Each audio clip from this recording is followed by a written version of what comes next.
নারায়ণগঞ্জ জুড়ে শাটডাউন লকডাউনের আহ্বানকে উপেক্ষা করে আওয়ামী নৈরাজ্যের বিরুদ্ধে মশাল মিছিল করেছে গণসংহতি আন্দোলন।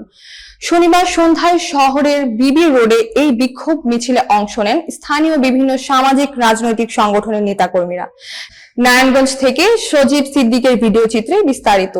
মশাল হাতে আন্দোলনকারীরা স্লোগান দেন, বিচারের আগে আওয়ামী লীগ কোনো রাজনীতি করতে পারবে না, শাটডাউন মানি না দাবি আমরা গণ আন্দোলনের।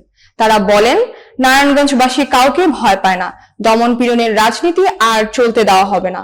মিছিলে উপস্থিত ছিলেন গণসংহতি আন্দোলন নারায়ণগঞ্জ জেলা সমন্বয়কারী তরিকুল সুজন, নির্বাহী সমন্বয়কারী অঞ্জন দাস, মহানগর সমন্বয়কারী বিপ্লব খান, নির্বাহী সমন্বয়কারী পপি রানী সরকার, ছাত্র ফেডারেশনের সাবেক সভাপতি ফারহানা মানিক মুনা, গার্মেন্টস শ্রমিক সংহতির আহ্বায়ক আব্দুল আল মামুন, সিদ্ধিরগঞ্জ থানা কমিটির আহ্বায়ক জিয়াউর রহমান জয় প্রমুখ।